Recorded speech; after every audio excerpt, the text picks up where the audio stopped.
Voici la carte militaire de l'Ukraine du 5 mai 2025 et d'abord en frappe générale, il est à noter que l'oblast de Donetsk a été particulièrement touché par les drones ukrainiens, sachant qu'évidemment de part et d'autre sur toute l'Ukraine et sur le pourtour ici russe, il y a des attaques quotidiennes, évidemment comme il y a des attaques de drones quotidiennes absolument partout. Mais là, ce qui était à noter, c'est l'oblast de Donetsk qui, d'après le FSB, a été attaqué par environ 300 drones en un peu moins de 7 jours et 266 drones auraient été arrêtés. Là, c'est d'après un rapport du FSB. Il est à noter aussi que Zelensky a proféré des menaces quant au défilé du 9 mai à Moscou, où il a dit qu'il ne pouvait pas garantir la sécurité des chefs d'État qui seraient à Moscou et que la Russie devrait s'inquiéter de son défilé le 9 mai. Alors tout cela est très très inquiétant, il faut l'avouer. Pourquoi dit-il cela? C'est assez étrange, mais bon, il l'a dit, donc sous-entendant qu'il y aurait peut-être un attentat au défilé à Moscou. Alors maintenant, je ne crois pas que l'attentat sera sous forme de drone, parce que Moscou est ultra protégé. Par contre, s'il y a un attentat, ce serait plus probable que ça soit plutôt dû au fait d'un sabotage ukrainien, d'un acte terroriste ukrainien sur place. Ce n'est que mon avis, nous verrons bien.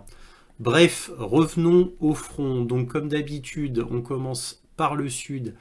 Et par le sud, il ne s'est rien passé du tout. Donc il n'y a rien à dire.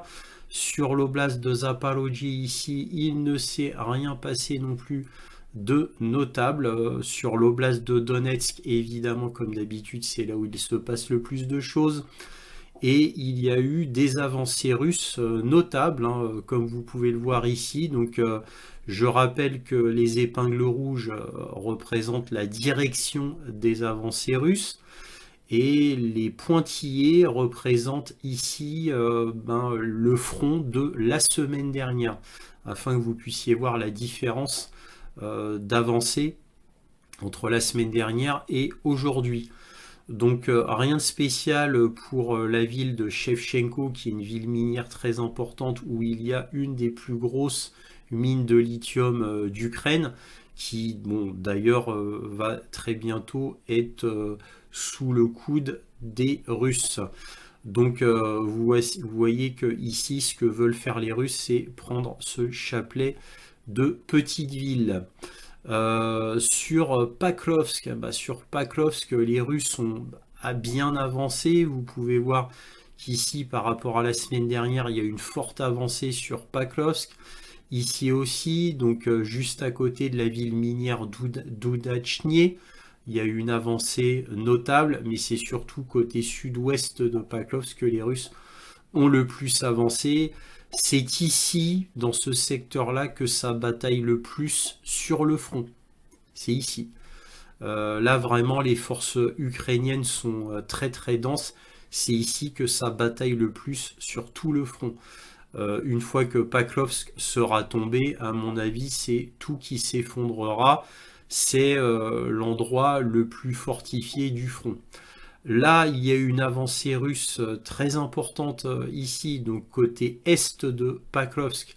Alors, est-ce que les Russes, pour ne pas s'embêter, vont-ils faire leur méthode habituelle, c'est-à-dire au lieu de faire un assaut direct qui serait très coûteux en matériel et en hommes, vu que Paklovsk a été transformé en forteresse, je pense qu'ils vont faire comme d'habitude, hein. Pourquoi ferait-il exception avec Paklovsk? Je pense qu'ils vont prendre Paklovsk en tenaille, comme ça, afin de couper tout approvisionnement et de prendre Paklovsk à l'usure, comme ils font d'habitude, c'est-à-dire la guerre d'attrition. Là, il y a eu 3 avancées russes, ici toutes petites, ici plus importantes. Donc ça avance toujours à ce niveau-là. Alors, l'information la plus importante du moment, ça y est, officiellement, Toretsk est tombé. Donc, toutes les poches ukrainiennes, où qu'elles soient dans Toretsk, ont toutes été vidées et les rapports russes déclarent officiellement que Toretsk est tombé. Comme vous pouvez le voir, le gouvernement russe attend toujours vraiment que la ville soit complètement nettoyée avant de déclarer que Toretsk est prise. Donc là, c'est le cas. Et d'ailleurs, c'est le cas, on va dire, tellement que là, il y a eu des avancées très nettes ici, comme vous pouvez le voir. Même ici, hein, ça c'est les lignes de la semaine dernière, il y a eu une avancée très nette ici, une avancée très nette ici. Donc là, comme vous pouvez le voir, ça va le long d'une route principale. Donc apparemment, donc ils veulent prendre cette ville-là et certainement ensuite refermer un chaudron ici pour prendre toute cette partie-là. Donc là, vous voyez des avancées tout à fait notables, hein. Et pour faire une avancée aussi importante, ici et ici, ça prouve que vraiment, il n'y a plus rien devant, ou presque plus rien. En tout cas, l'info du moment, Toretsk est tombé. Là, il y a eu au sud-est de Kramatorsk, Kramatorsk c'est la grande ville ici, il y a eu une prise ici, assez importante, hein, vous pouvez voir. Alors pourquoi je dis assez importante ici, c'est parce qu'ici il y avait une forte résistance ukrainienne, hein. N'oublions pas que là le but des Russes, une fois qu'ils auront totalement pris Tchassivyar, ce sera de prendre Kostiatinivka et ensuite de remonter sur Kramatorsk. Alors je rappelle, comme chaque semaine, que Tchassivyar est le plus grand verrou stratégique du front. Et là, comme vous pouvez le voir, les Russes ont fait une avancée relativement importante concernant Tchassivyar. Hein, là, c'est les lignes de la semaine dernière. Donc Tchassivyar, voilà, ça va bientôt se finir. Il ne reste plus que ça à prendre, hein. Donc évidemment, toute résistance ici est futile côté ukrainien, mais ils le font quand même, comme d'habitude, hein, depuis 2 ans et demi.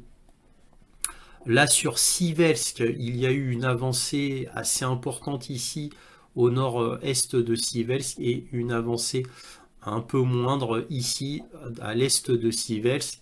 Siversk, c'est un endroit important qui a été fortifié avec le temps, hein. Ça fait très très très longtemps que les Russes essayent de prendre Siversk.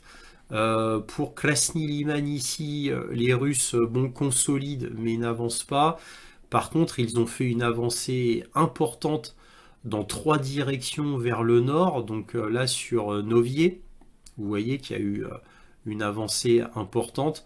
Alors bon, beaucoup disent qu'ils vont fondre sur le sud comme ça, ensuite vers Krasny Liman.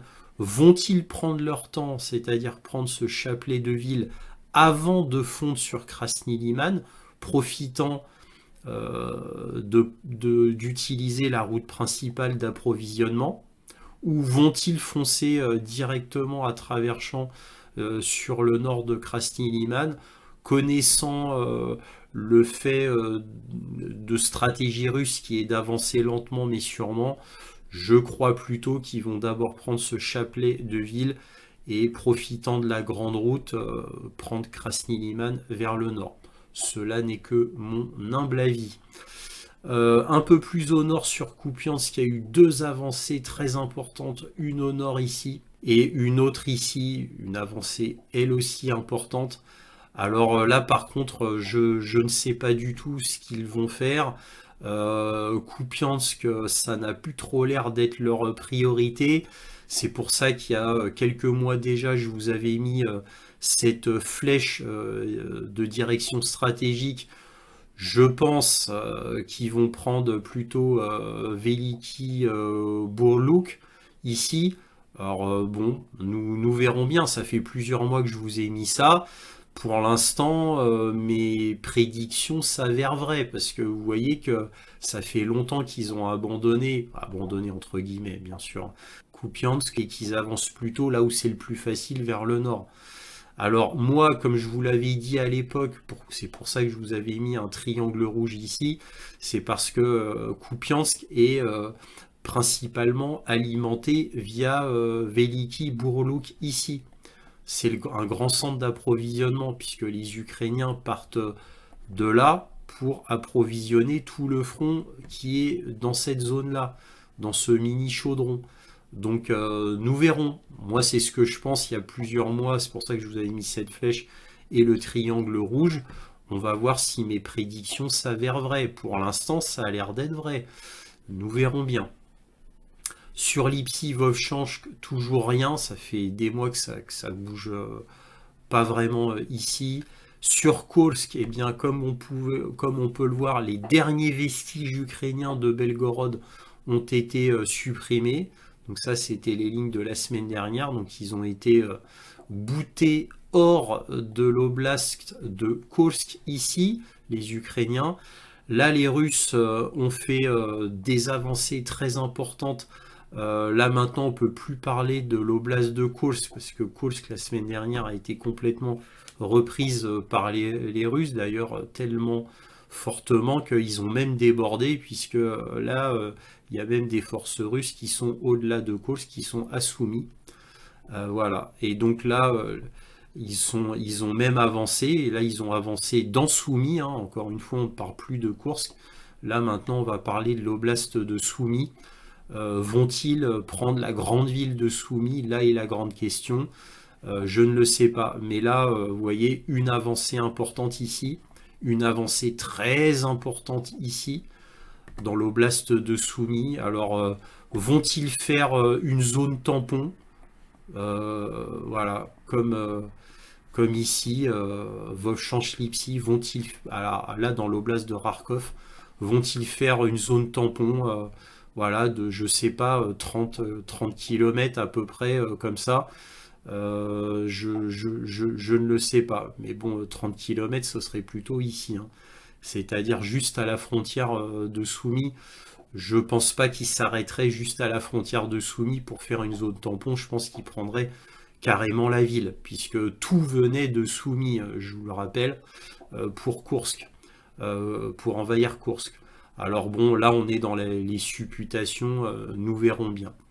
En tous les cas, voilà ce qu'on pouvait dire concernant la carte militaire du 5 mai 2025. Si cette vidéo vous a plu, un petit pouce, un abonnement. N'hésitez pas à partager cette vidéo afin que cette chaîne soit mieux connue. Merci à tous pour tout cela et toujours, soyez curieux.